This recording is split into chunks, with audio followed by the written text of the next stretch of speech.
infancia y adolescencia, que es la abolición de la patria potestad, dice que por esta ley, creo que el artículo 34 y 35, el gobierno se compromete a hacer servicios de salud para niños y adolescentes.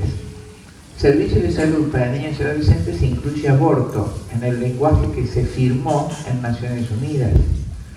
Y no dice específicamente aborto, pero al firmarlo se está refiriendo a ese término que ya fue acordado. Esa es la maliciosidad de la redacción de las leyes, por eso el trabajo de cabildeo es importantísimo. Me parece que hay que hacer un trabajo de seguimiento dentro de las cámaras, creería, muy grande, un cabildeo de control de gente que esté formada en esta temática. Es la única manera de detectarlo y explicarlo, traducirlo a palabras sencillas. Bueno, esto que ven ahí es la carátula del libro, del informe que pide el presidente Nixon a una comisión de educación que se llama Población y el Futuro Americano, Population and American Future, el informe de comisión sobre el crecimiento de población y futuro americano. El libro está dividido en 3 partes, se los paso rapidito. La primera parte consiste, es tan grande como el informe Kissinger, casi 200, con vos estamos hablando, de 200 hojas. La primera parte es educar a la población para mostrar el crecimiento poblacional como una catástrofe. Convencido este hombre de que si creciera la población era una catástrofe. Que ahora que viajamos todos en avión y que mucha gente, yo viajo por todos lados y mucha gente también lo hace, vemos lo que decían los grandes demógrafos hace 10 años, el planeta está vacío. Nuestro país está totalmente vacío, Sudamérica también, la gente acumulada en poblaciones, también China, sus 1.300 millones de habitantes amontonados en megaciudades, inclusive viven en jaulas, y el campo totalmente despoblado. Los obreros tienen que dormir en jaulas en algunos lugares, jaulas literales, de metal. Tengo películas documentales de eso. Entonces, el planeta no está superpoblado, pero esa amenaza de la superpoblación desde este documento es lo que se utiliza para que la gente trate de no tener hijos y convencer a la gente que el planeta está totalmente vacío. Y recuerden el gráfico de recién, la población es la pata más importante del poder de una nación. Nosotros le tememos a China no porque sean más inteligentes, ni más buenos, ni más malos, simplemente porque son 1.300 millones de habitantes. Entonces este documento lo pide el presidente Nixon, se reúne una comisión para educar, tenemos que intervenir en la educación. El primer tercio se refiere a educar a la población para no tener hijos, para mostrar que el crecimiento poblacional es algo peligroso. El segundo tercio se refiere a la educación para la paternidad. Concretamente dice uno de sus autores, lamentablemente muchos padres se creen capacitados para educar a sus propios hijos, y esto no es así, por lo tanto el Estado debe asumir el rol de educación para educar a los padres reacios a la paternidad. Y el tercer capítulo, la tercera parte de ese libro, de ese informe, está dedicado a los niños y jóvenes, a darles otras alternativas sexuales que sean infértiles. Mostrar a los chicos, hablarle, a ver si yo les transcribí algún párrafo de la maliciosidad con que está escrito esto. Por primera vez en la historia de nuestro país, el presidente del Congreso ha establecido una comisión para examinar el crecimiento de nuestra población y el impacto que tendrá en el futuro de los Estados Unidos. Cuando se refiere al crecimiento de nuestra población, siempre se refiere a los estados latinos, ¿no? A ver, una respuesta. Entonces, educación de la población, educación para la paternidad y educación sexual. Esta no es la única forma de organizar este material, es para la comunidad individual, la escuela o la agencia, decidir qué es apropiado y sabio para ellos al preparar dichos programas educativos. A los estudiantes se les debe enseñar lo que quieren saber, es decir, los hechos específicos sobre reproducción, anticoncepción, aborto, enfermedades venéreas. Además, los estudiantes quieren la oportunidad de discutir en el aula sus actitudes hacia el comportamiento sexual. Este tema debe ser presentado de manera directa en los cursos de biología y salud existentes. Estos programas escolares deberán combinarse con esfuerzos comunitarios patrocinados para grupos orientados a los jóvenes. Hay otros, por supuesto, otros párrafos más comprometedores, es muy largo, pero esencialmente esta tercera parte se refiere a dar a los jóvenes otras alternativas sexuales que no sean fecundas y a sacar el pudor, enseñarles a ser desparpajados a los educadores, a hablar con eso. Todo lo que se está haciendo en este momento fue en 1969. Por eso en la presentación Rothschild dice la única forma que tenemos de llegar, se refiere concretamente a los países católicos en ese momento por su gran odio racial. Piensen que toda Hispanoamérica era católica, los movimientos evangélicos son más recientes en nuestra historia. Entonces ellos veían y ven actualmente como un obstáculo a la doctrina católica sobre el aborto, sobre la paternidad y sobre el matrimonio, el cual se identifica con los principios del mundo evangélico. Entonces, a ver si esto funciona, espero que ande el sonido. Ahora van a ver al mismísimo Bill Gates. A ver. No tenemos sonido.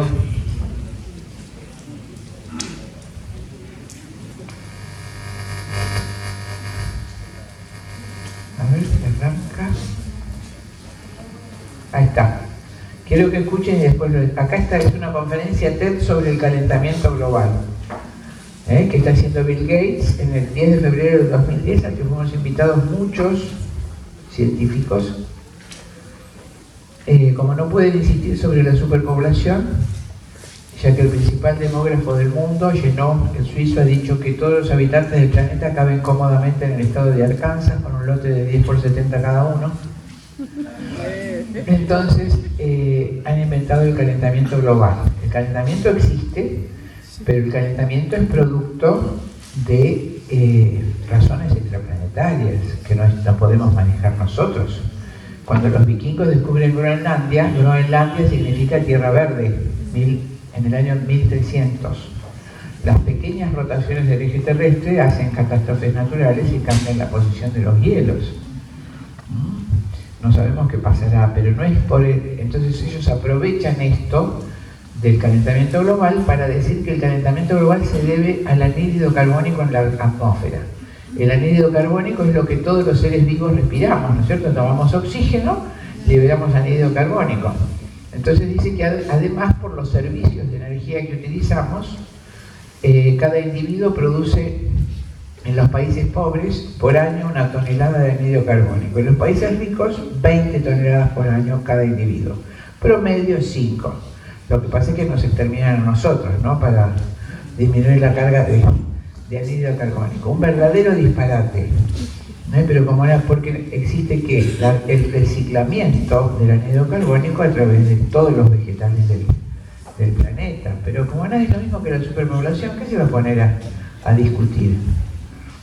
Entonces hacen ya como hicieron con el darwinismo, como hicieron con la superpoblación, a bajar el terror del calentamiento global y que los hombres entonces no tienen que respirar, no tienen que emitir anhídrido carbónico. Vamos a ver si lo escuchamos y la solución que propone este hombre. A ver.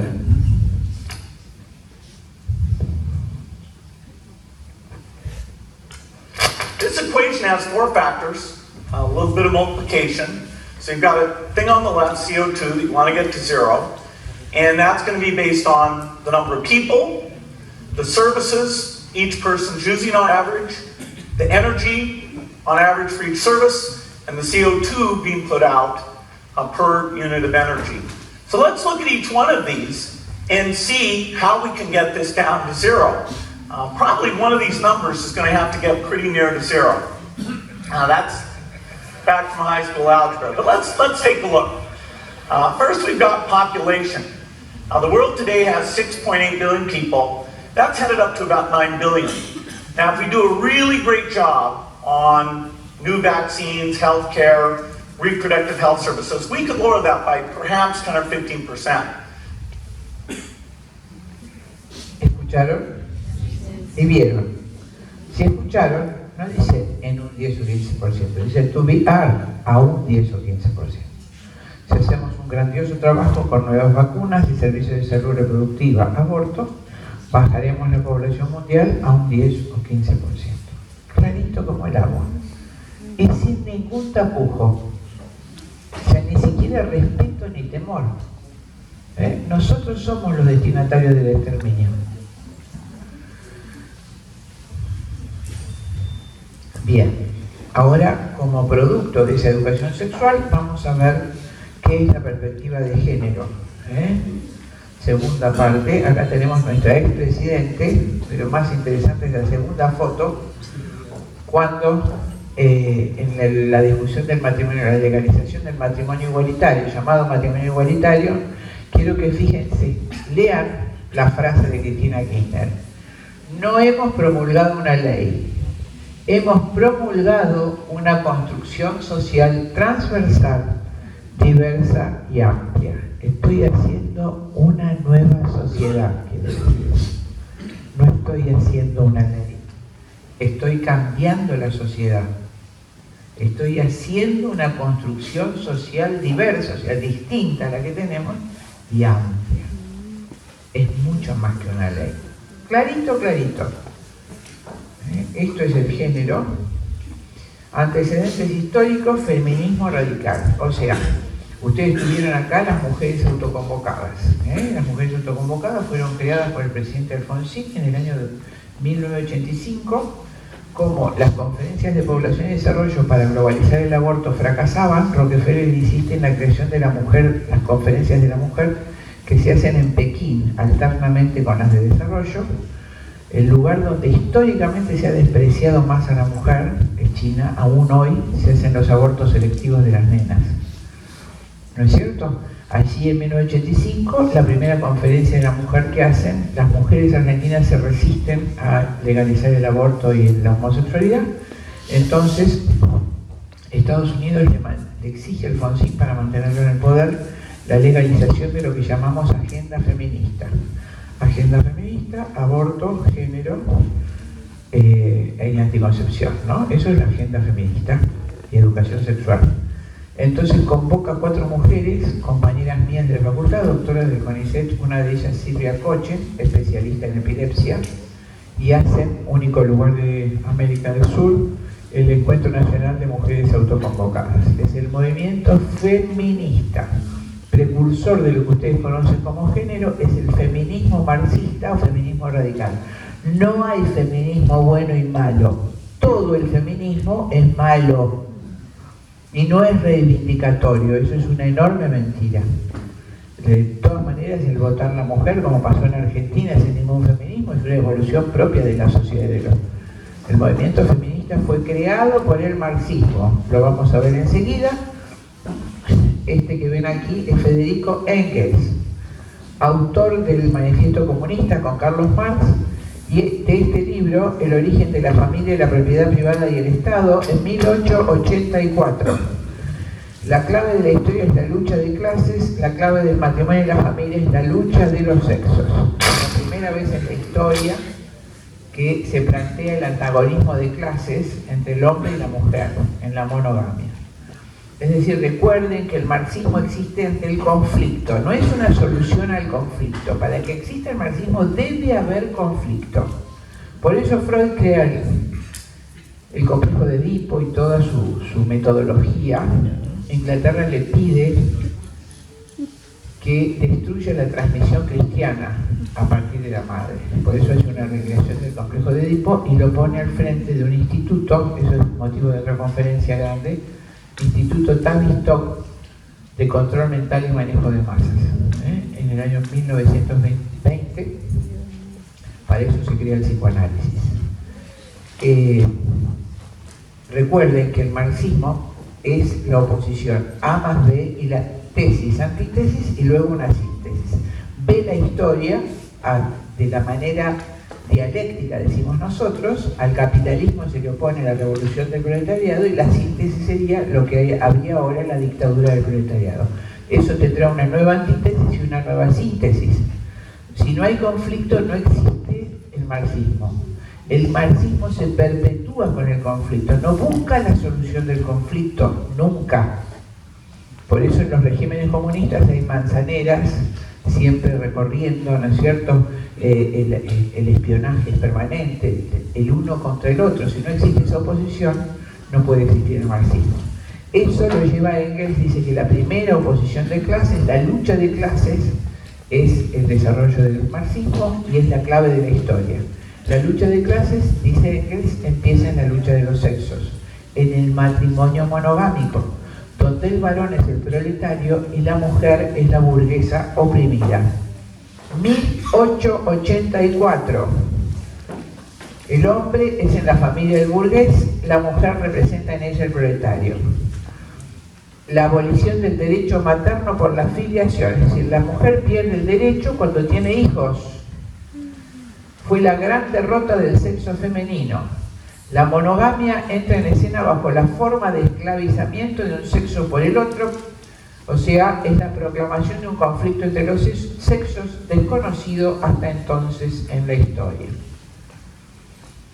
Bien, Federico Engels traza el lineamiento, su primera seguidora es Margaret Sanger, a quien ya me referí. Margaret Sanger escribe un libro que se llama El pivot de la civilización, donde dice que la sociedad tiene que evolucionar hacia una raza perfecta y que los seres discapacitados tienen que ser eliminados y que las iglesias hacen muy mal en socorrer a los incapacitados y a los débiles mentales, porque son una carga para los sectores superiores de la sociedad. Esta fue Margaret Sanger, que ya la dimos recién.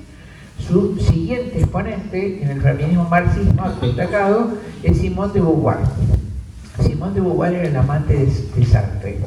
Yo tuve que leerlos obligatoriamente en la escuela en la década del 60. En ese momento eran famosísimos, hoy nadie se acuerda de Sartre.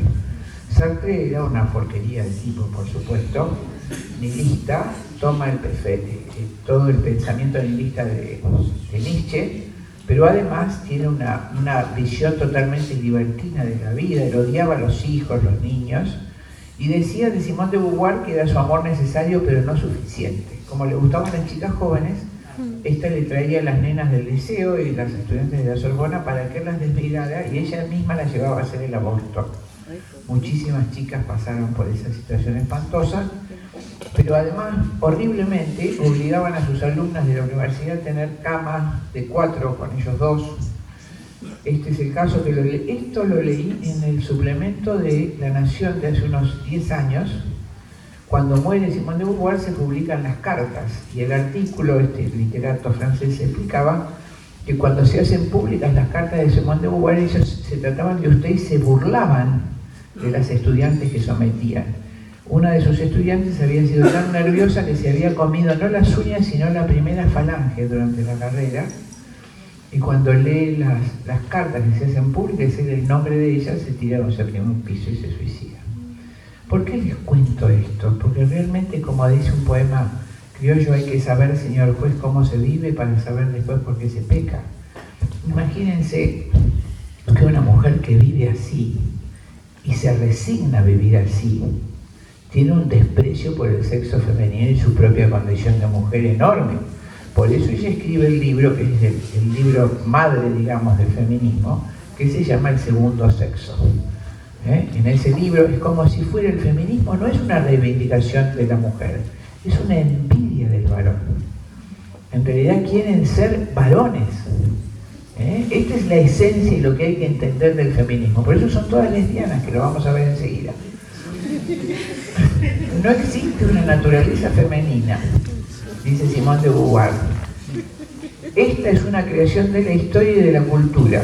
Debe obligarse a la mujer a liberarse del trabajo de madre. Pensamos que ninguna mujer debería hacer esta opción.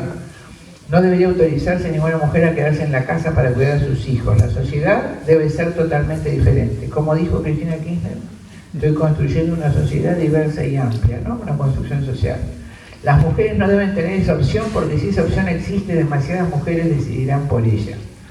Uno no nace, esta es la frase central de Simone de Beauvoir. Uno no nace, sino que se hace mujer. Ningún destino biológico, psíquico o económico define la figura que reviste en el seno de la sociedad la hembra humana. Es el conjunto de la civilización el que elabora ese producto intermedio entre el macho y el castrado al que se denomina femenino. Esa es la esencia del pensamiento feminista marxista. La mujer tan solo tiene una dimensión corporal que la condiciona y de la que debe desprenderse para poder llegar a ser como el hombre. Escuchen textualmente el libro de Simone de Beauvoir. La maternidad. La mujer tiene una dimensión corporal que la condiciona y de la que debe desprenderse para ser igual al hombre. La maternidad. Clarito, clarito, como el agua clara.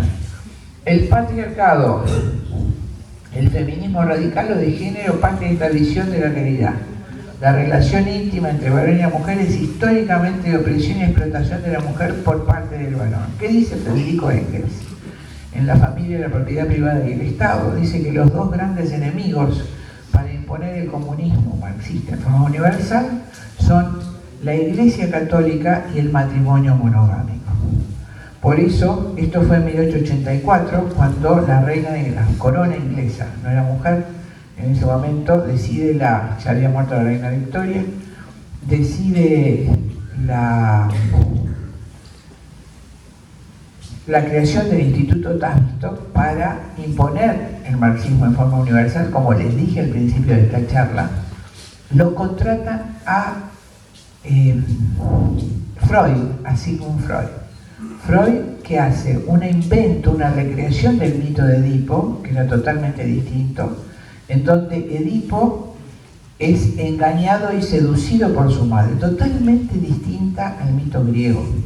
En el mito griego, Yocasta es su marido, Menelao, tienen un hijo y el oráculo le dice que ese hijo va a matar a los padres y se va a acostar con la madre. Entonces el padre lo mata a matar, pero los pastores que lo recogen no quieren deshacerse, no quieren matarlo, se lo dan a un matrimonio de pastores, el chico crece, ¿no es cierto? Y consulta, como hacían los griegos, el oráculo. Pero lo que no dice Freud es que el oráculo decía, abajo al entrar, conócete a ti mismo. Y arriba, sé dueño de tus pasiones, no te manejes por impulsos. Entonces Edipo entra y el oráculo le dice que va a matar a su padre y casarse con su madre, y él sale corriendo, huyendo, en vez de averiguar lo que le dice el oráculo. Conócete a ti mismo. Haber averiguado quién era, se va. En el camino se encuentra con un hombre que lo prepotea y lo mata. Ese era el rey de Tebas. Desafía a la efigie que estaba, no importa, todo el mito griego. Es premiado porque le gana la efigie que estaba sometiendo a Tebas en un acertijo. Entra y le piden que se case con la reina que había quedado viuda. A todo esto no sabía que el rey que había muerto era el que la había matado. Se casa con Yocasta y empieza a caer una enorme tragedia sobre Tebas, sobre esa ciudad griega. Y el oráculo, o sea, Yocasta se va dando cuenta que algo no andaba bien, y entonces empieza a pensar, se dan cuenta los dos que estaban cometiendo un incesto. Eso era hibris, el pecado contra los dioses. Entonces Edipo corre, huye a Colono y se arranca los ojos. Eso es lo que dice Edipo, es lo que dice ay Dios mío, cómo estoy, el mito griego de Sófocles, no me salía Sófocles. ¿Y qué dice Freud? Que a propósito Yocasta lo castra, primero lo rechaza, lo quiere abortar, después como lo tiene, se lo quiere quedar y lo castra psicológicamente para quedarse con ella y lo hace pelear con el padre, que solamente se puede liberar si mata al padre. ¿Qué es lo que logra el psicoanálisis? Por favor, quiero que piensen conmigo. Que el niño rompa con su madre y con la transmisión de la doctrina cristiana. ¿Quién nos transmite la fe evangélica o católica? Nuestra madre. ¿Qué es lo que le pide la reina Freud? Terminar con lo que dice Engels, la civilización cristiana. El vínculo del hijo con la madre se rompe a través del psicoanálisis. Vamos aclarando el panorama. Por eso nos rechazaron el programa de psicología de nuestra universidad. Solo hay que enseñar Freud. Ustedes se aseguran el exterminio de la civilización cristiana. Dos pájaros de un tiro. El matrimonio y la cristiandad. ¿Estamos aclarando? Hoy ya es tarde. Como decía Bonavena, la experiencia es como un peine que le regalan a uno cuando ya se quedó pelado. Pero bueno, entonces, ¿qué dice Engels también? No debe existir la figura del padre de familia, porque si es la figura terrena del padre de familia, es la evocación del padre creador. Y nosotros tenemos que disolver ese conocimiento. Por eso la figura del patriarca, del padre, debe ser exterminada de la superficie terrestre.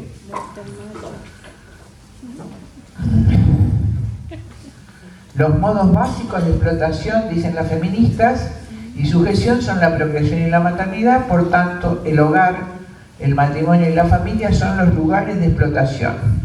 Esta relación de opresión y explotación de la mujer por parte del varón constituye un sistema de dominación, que es el sistema de dominación básico sobre el que asientan todos los demás sistemas, el patriarcado. Entonces, ¿qué es el patriarcado para el feminismo comunista? Es la base del sistema capitalista de dominación. La primera presión de clases, el varón sobre la mujer. Por lo tanto, ¿qué hay que exterminar? El patriarcado.